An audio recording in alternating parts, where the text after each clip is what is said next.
नमस्कार, मेहता टॉक्स आपका स्वागत। पिछले 3 अंकों में मैंने एक कहानी कह रखी है। कहानी का शीर्षक है शाम का भूला। अब इसमें विशेष कुछ बातों को बगैर जोड़े आज मैं सीधा आपके साथ इस कहानी का अंतिम भाग है, चौथा भाग अंतिम भाग है, इसलिए मुनासिब ये समझा कि मैं आपके साथ आऊँ।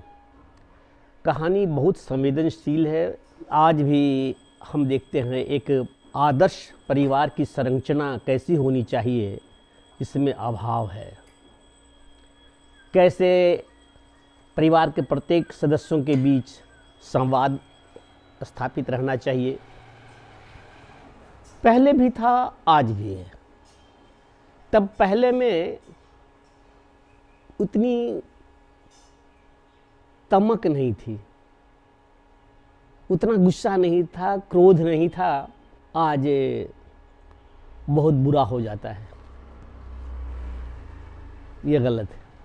तो आइए कहानी पर आए। मनोज बिल्लट राम जी के साथ बिल्कुल बराबर बराबर चलकर बस्ती में प्रवेश कर रहा है। चारों ओर अभी वो धुंध जैसा अंधेरा है। जैसा कि बताया गया था, फाल्गुन का पिछला पक्ष, थोड़ी ठंडक इस वक्त लगती है। वो भी दोनों चादर ओढ़े चले जा रहे हैं।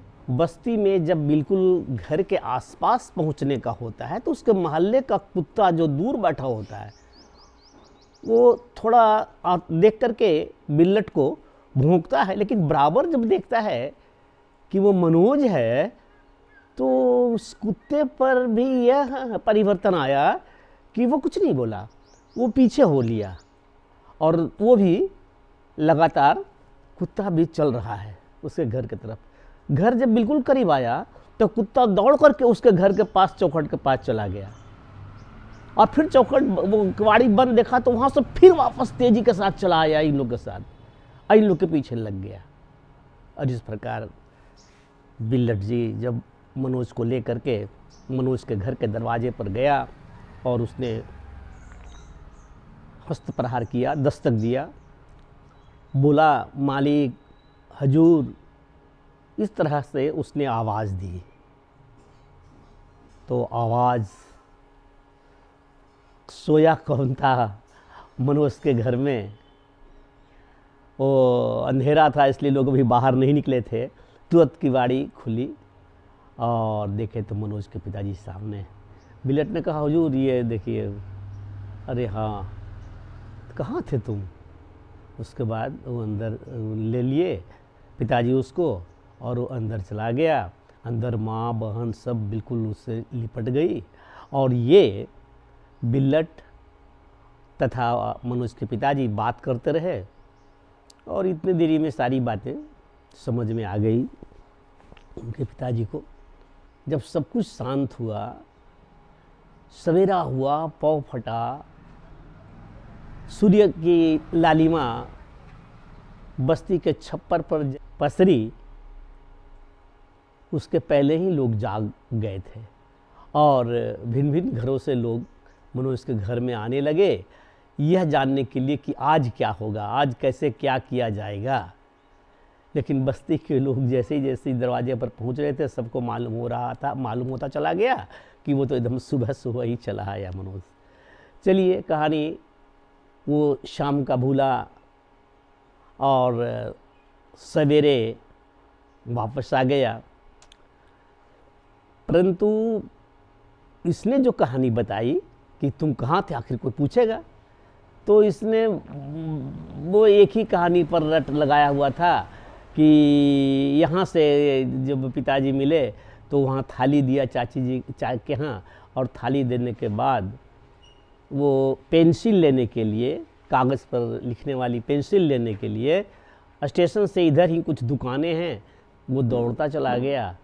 वहाँ पूछा तो मालूम हुआ कि पेंसिल नहीं है, इसलिए वो लाइन पार कर गया स्टेशन के उस पार एक दुकान में जाकर के उसने पेंसिल ली और उसके बाद वापसी के समय एक हलवाई की दुकान है, मिठाई की दुकान, उसमें बैठा थोड़ी देर और फिर बताया कि वहाँ बैठे से झुपकी आई, नींद आई और सो गया। और कैसे क्या, ये झूठ की कहानी में तो कुछ दम होता नहीं है, तो वो झूठ की कहानी को कोई अन्य विश्वास कर ले या कैसे कैसे इसकी झूठ की अन्य लोगों ने अपने से ही बनाया सही किसी किसी तरह से।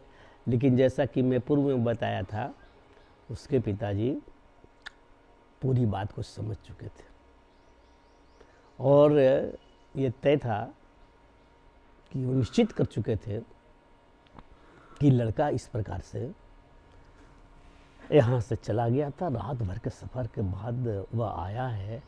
उसने माँ दुर्गा का बहुत प्रार्थना की उनके पिताजी ने, और चैत के छठ में मनोज के परिवार ने सत्यनारायण स्वामी की एक पूजा हवन घर में किया गया, शांति के लिए कि मन सबका ठीक रहे। शायद नास्तिक श्रोता दर्शक को यह लगे कि इससे क्या मतलब है, लेकिन मनोज के परिवार के इर्द गिर्द इन संस्कारों का एक प्रभाव है। ऐसा प्रभाव होता है, न होता तो इस प्रकार के इस यात्रा में, इस भुलाव में, इस प्रकार के जिस प्रकार से खौफ था उससे पलायन करने के बाद वापस कराना सरल नहीं है। और आज